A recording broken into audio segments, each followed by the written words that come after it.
Yang paling berat itu tantangan bahwa kita memang sebagai perempuan dikodratkan harus menjadi seorang ibu, tentunya seorang istri. Nah, disinilah tantangan yang paling berat waktu kita baru menikah, kemudian hamil, kemudian punya anak bayi. Ini tantangan yang cukup berat. Iya, bagaimana membagi waktu dengan kondisi punya anak bayi, ya kemudian punya target untuk ke sekolah atau ke madrasah.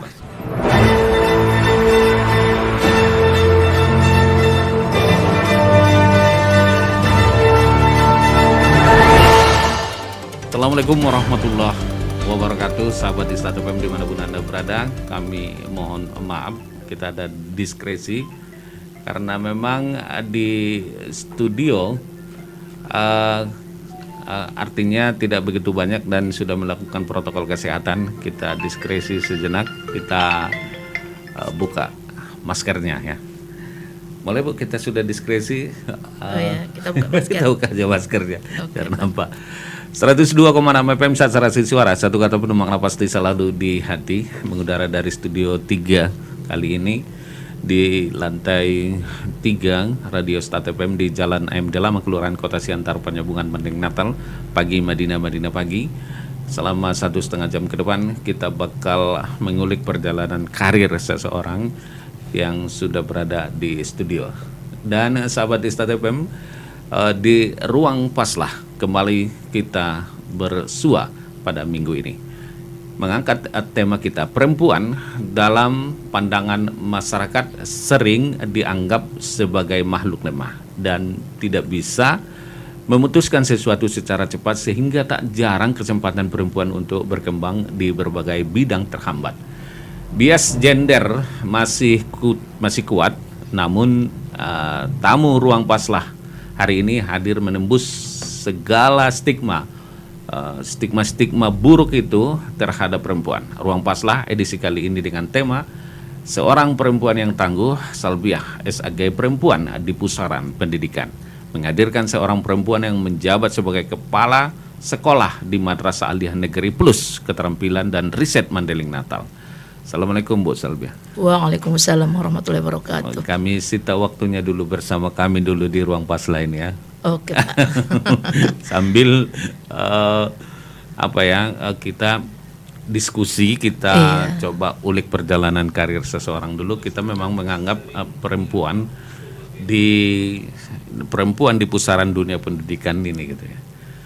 Nah, Bu Salbiah yang memang saat ini kita tahu bahwa seorang perempuan yang berhasil lah, artinya menakodai sebuah sekolah Madrasah Aliyah Negeri Plus gitu.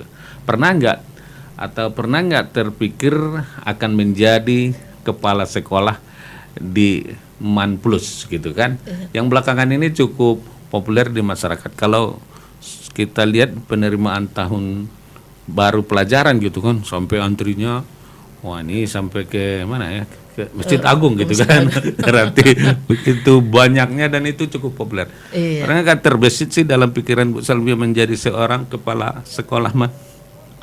Oh iya, terima kasih sebelumnya kepada Start FM yang sudah mengundang kita untuk berbincang dan sharing ya Pak ya. Sharing, benar. Saya lebih suka mengatakan dengan sharing. Sharing ya, oke. Sesuai dengan pertanyaan tadi, apakah saya pernah berpikir untuk menjadi kepala sekolah di Man 1 yang notabene sekarang masyarakat menganggap sekolah itu sekolah yang sangat besar. Iya. Dari besar, populer lagi. Gitu. Iya, dan jadi madrasah panutan untuk masyarakat Mandailing Natal saat ini.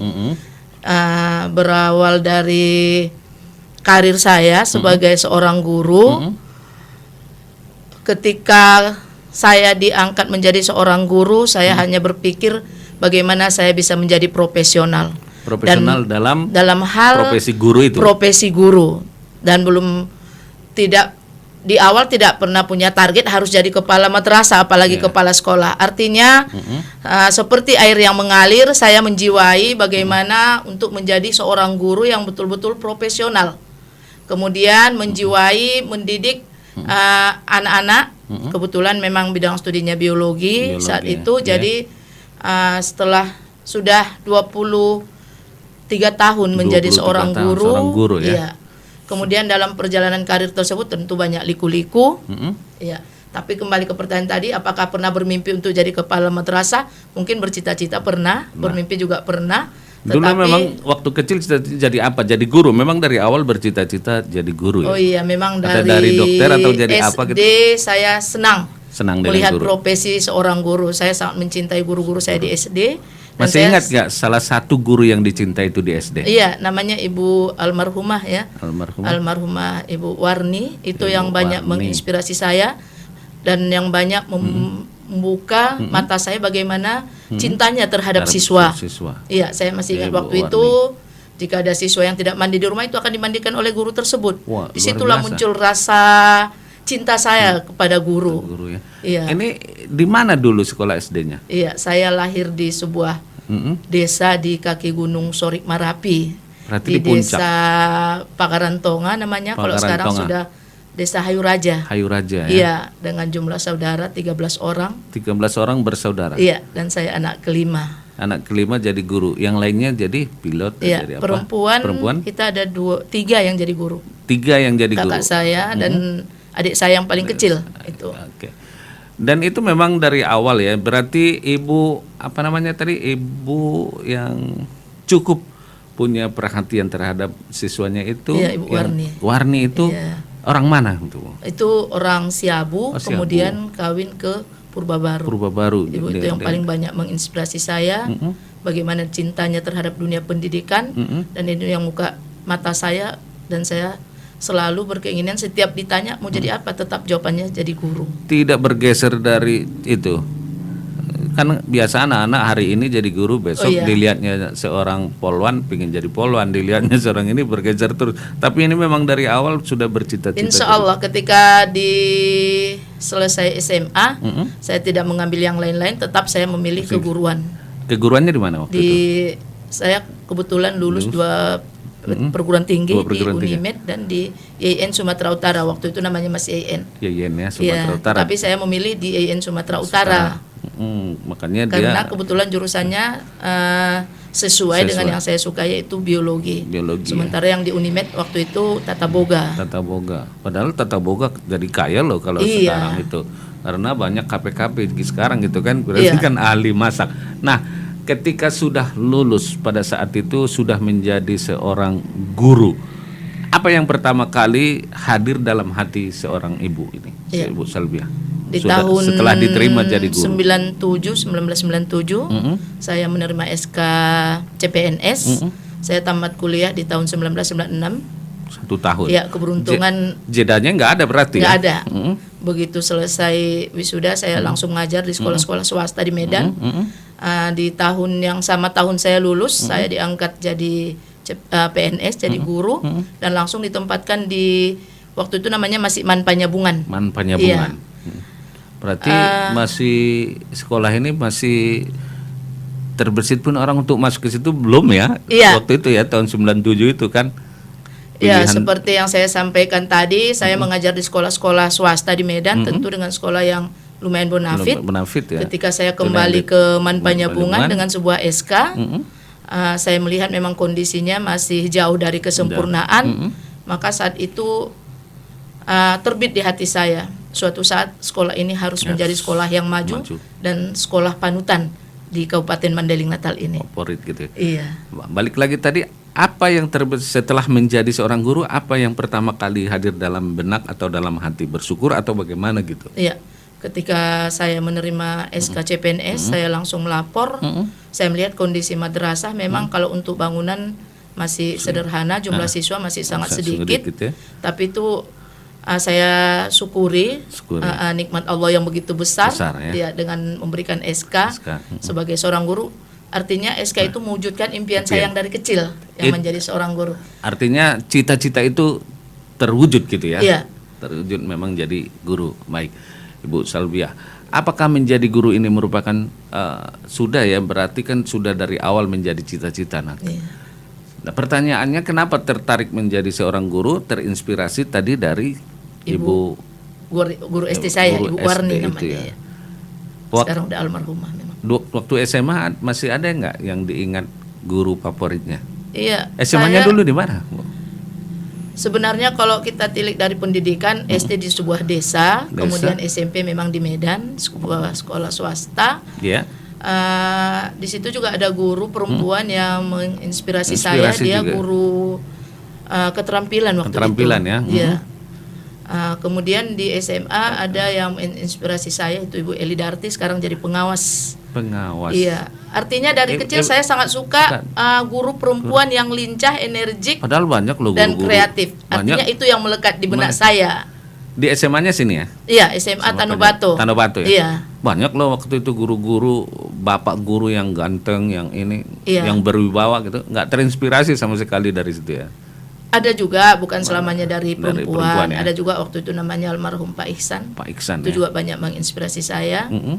Artinya setiap guru yang sangat peduli terhadap anak-anak ini menjadi motivasi Itu yang paling bagi mendorong saya, ya. Mm-mm. bahwa saya suatu saat jika jadi guru, saya Kan menjadi banyak seperti itu. memberikan motivasi kepada siswa. Baik. Nah, jadi guru itu kan ya di samping apa namanya itu ya, ibadah yang tidak Iya. terputus gitu. Kenapa memilih jurusan biologi gitu? Kenapa memilih jurusan biologi? Kan padahal ini agak susah juga kan, Iya. karena dia eksak atau apa gitu. Kenapa Iya. tidak biasanya tuh pendidikan kalau dulu ya mungkin Iya. pendidikan moral Pancasila, PPKN namanya atau apa gitu. Iya. Biologi apa ketertarikannya sehingga memilih guru jurusan biologi itu? Iya. Kebetulan memang waktu SMA jurusan saya jurusan biologi. waktu Iya, itu. iya. Makanya ketika lulus di dua PTN dengan jurusan yang berbeda, saya lebih memilih biologi. Memang biologi itu ada tantangannya seperti Bapak sampaikan tadi, banyak di laboratorium. Di laboratoriumnya ini saya yang senang. Laboratorium. Iya. Bedah membedah. Iya, bedah membedah. Kemudian biologi itu kan ilmu pasti. Ilmu pasti, Iya. Makanya saya lebih tertarik ke biologi. Biologi ya. Iya. Ilmu pasti itu ya. Beda dengan ilmu politik ya. Iya, bawa-bawa ilmu terus politik ya. banyak bicara, banyak apa, Bawa-bawa banyak angan-angan kalau menurut saya. Cita-cita ya. Oke. Nah, apakah keputusan menjadi guru ini dipengaruhi oleh atau dorongan atau tuntunan orang tua, khususnya orang tua? Tapi kan terinspirasinya memang dari beberapa guru. Iya. Ini diarahkan nggak atau didorong orang tua nggak menjadi seorang guru gitu? Kebetulan orang tua saya walaupun masih namanya orang tua dulu, Orang tua dulu. orang tua selalu memberikan kebebasan kepada anak-anaknya untuk memilih apa cita-citanya. Artinya orang tua tidak pernah mengintimidasi anak untuk harus begini, harus begini. Artinya kami semua memang dari 13 bersaudara tinggal 10 yang hidup. Iya. Dan semua yang 10 ini hanya saja pernah diarahkan untuk jadi tenaga kesehatan. Tenaga kesehatan. Tapi karena memang saya lebih tertarik ke guru, akhirnya adik saya yang lebih diarahkan orang tua untuk kesehatan. Jadi perawat atau bidan ya? Jadi perawat. Perawat ya. Iya. Padahal identik juga sih sebenarnya keinginan jurusan biologi dengan kesehatan perawat, gitu, perawat iya. ya. Tapi justru ingin sekali menjadi seorang guru, ya. Dari kecil. Orang tua juga Cita-cita dari memberikan kecil. cita-cita Iya, kecil. kemudian- Orang tua memberikan kebebasan. Dorongan apa yang paling diingat ketika Anda misalnya memilih menjadi seorang guru atau memilih jurusan di IAIN tadi? Iya. Apa yang diberikan orang tua? Saya Nasihat atau sangat apa? teringat waktu itu kata-kata orang tua saya, Mm-mm. kalau kamu menjadi seorang guru, Iya. maka akan banyak ilmu yang kamu berikan. Itu ya. Iya, kamu akan memberikan ilmu yang banyak, yang sangat bermanfaat untuk generasi-generasi muda di Indonesia. Kemudian orang tua selalu memotivasi bagi kami yang apalagi yang anak-anak perempuan, kamu semua harus sukses dan harus bisa berkarir. Padahal ini dulu tinggalnya di sebuah desa ya, Iya, di sebuah desa di kaki gunung kaki gunung. dengan jumlah saudara 10 orang. Orang tua tuh sudah punya apa ya, artinya pemikiran yang luas, Iya. mempersiapkan anak-anaknya dalam hal mengarungi pertarungan hidup ini dengan bekal ilmu. Iya. Lalu setelah menjadi guru, apa yang disampaikan lagi oleh orang tua setelah jadi setelah menerima SK, setelah ditetapkan misalnya di Man Panyabungan, apa nasihat yang paling diingat lagi oleh kedua orang tua?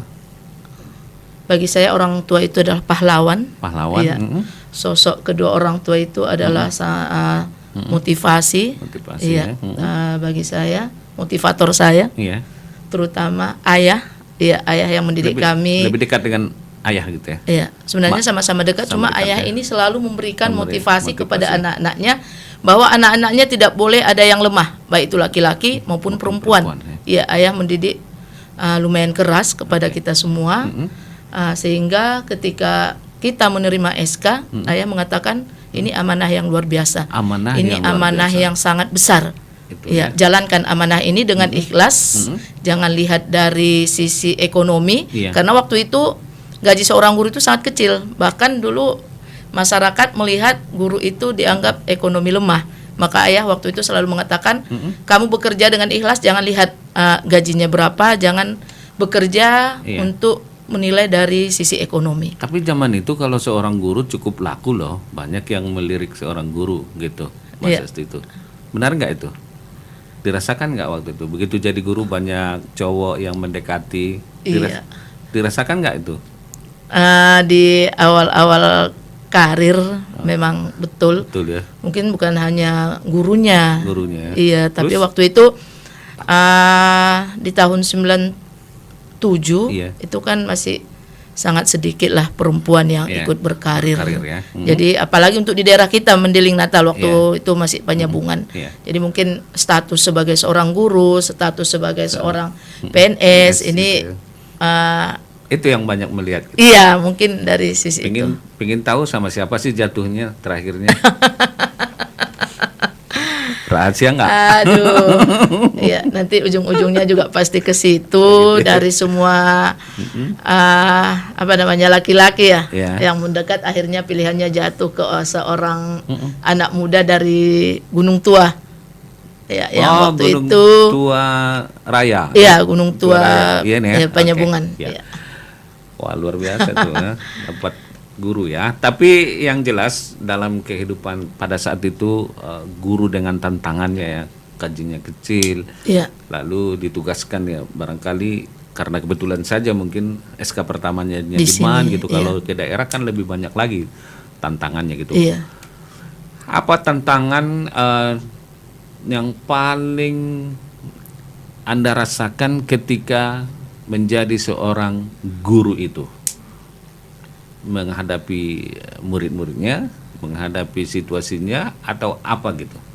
Ya, alhamdulillah kalau untuk menghadapi siswa, karena mungkin bakat kita dan cita-cita kita dari kecil seorang guru, jadi siswa yang nakal pun itu kita anggap sebagai teman, bukan sebagai tantangan untuk menjadi seorang guru. Gitu ya. Bahkan itu siswa yang nakal itu sering sebagai inspirasi. Iya.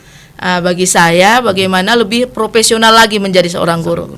Tetapi yang paling berat itu tantangan bahwa kita memang sebagai perempuan dikotratkan harus menjadi seorang ibu, tentunya seorang istri. Nah, disinilah tantangan yang paling berat waktu kita baru menikah, kemudian hamil, kemudian punya anak bayi. Ini tantangan yang cukup berat. Iya. Bagaimana membagi waktu dengan kondisi punya anak bayi, ya kemudian punya target untuk ke sekolah atau ke madrasah. Ini tantangan yang paling berat. Tapi insya Allah ini semua bisa kita lewati, tentunya dengan komunikasi dengan suami, kemudian dengan berbagi tugas dan lain sebagainya. Berbagi tugasnya seperti apa dengan suami? Ketika Anda sekolah, suami gimana? Karena kebetulan suami juga seorang PNS, jadi mencari baby sister atau yang bisa membantu di rumah, tetapi kita tetap bagi tugas, agar anak tidak semuanya sepenuhnya diberikan kepada pengasuh. Jadi tetap kita bagi tugas dengan suami. Tapi bagi siswa nggak ada ya, bagi siswa nggak ada kendala gitu. Ada loh juru kameranya nih mantan murid gitu kan. Kalau saya dari dulu memang sangat mencintai siswa. Seperti saya katakan tadi, kalau ada siswa yang nakal itu malah jadi tantangan bagi saya. Saya lebih semangat mengajar. Kalau ada siswa yang nakal, ya ini jadi tantangan. dan harus berpikir lagi, oh strategi apa lagi yang bisa bisa ini dilakukan, bisa menciptakan inspirasi, motivasi Mm-mm. untuk mencari strategi pembelajaran yang baru untuk menghadapi siswa-siswa ini. Malah ini yang jadi tantangan bagi Tantangannya. kita jadi Tapi seorang ada guru. kepuasan ketika bisa kita menghadapi Iya, persoalan itu, ketika ada kita kepuasan sudah nggak? bisa mengendalikan Atau murid iya ya, siswa yang itu, nakal tadi, disitulah rasa rasa rasa puas banget. puas sebagai seorang guru. Dulu- Apalagi ketika kita bisa menghantarkan mereka menjadi orang Mengantarkan sukses. Iya. Dulu Ika nih juru kamera yang sekarang Iya. ini bandel nggak nih dulu? Kebetulan ini ada alumni di depan ya. Ya, saya sangat bangga dengan alumni-alumni. Ya, termasuk si Ika. Iya. Bukan siswa yang nakal, cuma nakal ya. siswa yang banyak ide. Yang malas gitu Iya, nggak? bukan malas. Si Ika ini banyak ide. Ide ya. Waktu sekolah, tetapi orangnya tegas. Saya sangat masih ingat Oke. ketika dia tidak menyukai satu program atau ketika dia ditunjuk untuk menjadi apa, kalau memang dia tidak suka dia langsung membantah. Oke. Jadi ide tegasnya Tegasnya itu, tuh, ide ya. apanya sudah nampak. Mungkin bagi guru lain oh ini nakal, tapi bagi itu. saya kalau ada siswa yang seperti ini punya potensi untuk jadi pemimpin, itu saya yang ada di benak Nah, saya. semuanya sudah dilewati ketika menjadi guru. Nah, jadi setelah menjadi kepala sekolah, Iya. ini terkadang hampir membuat kita kan persoalan itu sudah dapat diatasi, dilalui ketika menjadi seorang guru. Nah, kalau untuk ibu kepala sendiri ketika menjadi kepala sekolah, apa peristiwa yang sempat membuat seorang ibu Salbiah ini down gitu? Iya. Pernah nggak dirasakan itu? Boleh saya bercerita? Boleh. Seperti yang saya katakan tadi, saya tidak pernah bermimpi untuk jadi kepala sekolah. Artinya saya tidak pernah nanti suatu saat saya harus jadi kepala di man ini. Tidak. Hanya saja seperti yang saya sampaikan tadi, ketika menerima SK, saya sudah punya niat tadi bagaimana Panyabungan ini menjadi Sukses. sekolah yang favorit pada Ya. suatu saat. Jadi waktu itu walaupun saya bukan seorang wakil kepala madrasah, tapi ketika saya menjadi seorang guru biasa, saya selalu ingin membantu guru-guru yang sudah profesional waktu itu untuk menghantarkan bakat-bakat siswa.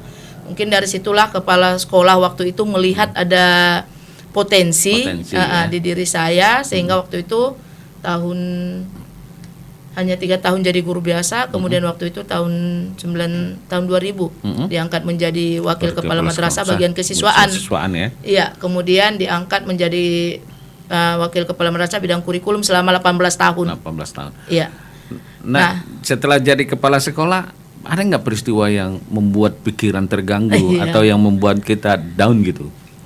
Selama Sampai saat ini. iya, ketika menjalani peran sebagai seorang kepala madrasah, ya tentunya sangat banyak. Kalau Banyak. dulu waktu saya masih kurikulum, saya menganggap beban saya cukup berat. Tapi ternyata ketika saya menjadi kepala madrasah, bebannya Nambah. lebih berat lagi. Lebih berat Karena lagi ya? semua link yang ada di madrasah itu Sudah ditanggung harus jawab. harus menjadi tanggung jawab kita. Kemudian tentunya lah jadi kepala madrasah itu, apalagi tadi di sekolah yang begitu favorit untuk mendeling Natal, Banyak. tentu banyak sekali Boleh beban. dong, satu saja peristiwa yang membuat beban itu menjadi Anda down gitu. Peristiwa apa itu?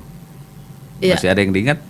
Kalau ketika seperti yang Bapak sampaikan tadi, ketika PPDB. Penerimaan peserta didik baru. Iya. Ini berarti gangguannya eksternal internal Dari gitu ya? eksternal, Eksternal bukan yang dari paling internal. banyak. Kalau internal welcome saja, Welcome cuma saja. saja seperti yang saya sampaikan tadi, ketika kita PPDB banyak sekali tekanan-tekanan dari luar, bagaimana supaya anaknya bisa masuk atau apa, tapi nanti bisa di sesi nanti. Ya. Tekanan yang paling apa itu seorang politisi kali ya, banyak ya. Oke, nanti Iya, kita bicara. pada saat anaknya sudah tidak kita terima, tapi ya. begitu memaksakan supaya anak terima, inilah yang menjadi yang Ya, sering membuat tersiap. kita down. Oke. Nah, setelah itu lalu apa yang Anda lakukan untuk bisa bangkit kembali? Kata orang sekarang move on-nya itu ketika kita sudah berada pada posisi, saya tidak katakan sampai titik nadir gitu kan. Iya. Untuk kembali bisa lebih semangat, kemudian bangkit untuk kembali. Apa Iya, yang motivasi terbesar diri saya itu tentunya keluarga. Kemudian itu tadi peserta didik, peserta didik? kemudian guru-guru tentunya, iya, stakeholder yang ada di Man Satu Madinah, tim yang begitu kuat, yang membuat saya kembali harus semangat. Semangat ya. Iya. Di antara guru-guru itu kan ada teamwork Iya, ada gitu tim. ya, yang tim kerja itu yang Iya. luar biasa gitu. Iya. Itu yang sering membuat Anda untuk kembali bangkit ketika mengalami sebuah persoalan gitu ya. Iya. Semua tim pengajar yang di MAN 1 itu saya anggap sebagai kekuatan saya untuk menjadi lebih profesional dan harus lebih kreatif dan harus kuat. Oke. Karena ada 104 guru 104 yang guru ya? ada di MAN 1 Madinah. Itulah yang menjadi motivasi terkuat bagi saya. Oke, baik Bu Salbia, kami Iya. tahan sebentar. Oke. Anda masih tetap di sini, mohon waktu gitu ya. Diangkat menjadi Kepala MAN Plus Keterampilan Mandailing Natal pada Mei 2019. Iya. Salbia SAG menghadirkan beberapa perubahan yang signifikan, perubahan yang sangat drastis, termasuk lahirnya siswa yang berprestasi di bidang robotik.